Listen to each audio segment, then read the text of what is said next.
2025 సంవత్సరం శ్రావణ మాసంలో మాస శివరాత్రి ఆగస్టు 21వ తేదీ గురువారం వచ్చింది.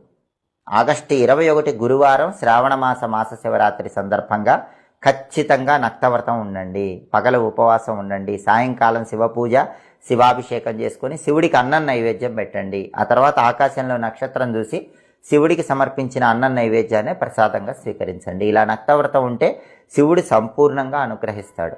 అలాగే శ్రావణ మాస శివరాత్రి సందర్భంగా శివుడికి అభిషేకం చేసే వాళ్ళు ఎవరైనా సరే దర్భ జలాలతో అభిషేకం చేయండి. కుశలు అంటే దర్భలు నీళ్ళల్లో వేసి ఆ నీళ్ళతో అభిషేకం చేస్తే శివుడు తొందరగా అనుగ్రహిస్తాడు. ఈ శ్రావణ మాస శివరాత్రి రోజు శివుడికి అభిషేకం చేసేటప్పుడు అందరూ కూడా 3 మంత్రాలు తప్పకుండా చదువుకోండి.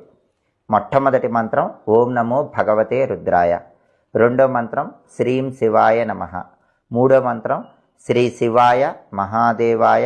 2025 సంవత్సరం శ్రావణ మాసంలో మాస శివరాత్రి ఆగస్టు 21వ తేదీ గురువారం వచ్చింది. ఆగస్టు 21 గురువారం శ్రావణ మాస శివరాత్రి సందర్భంగా ఖచ్చితంగా నక్తవ్రతం ఉండండి, పగలు ఉపవాసం ఉండండి, సాయంకాలం శివపూజ శివాభిషేకం చేసుకొని శివుడికి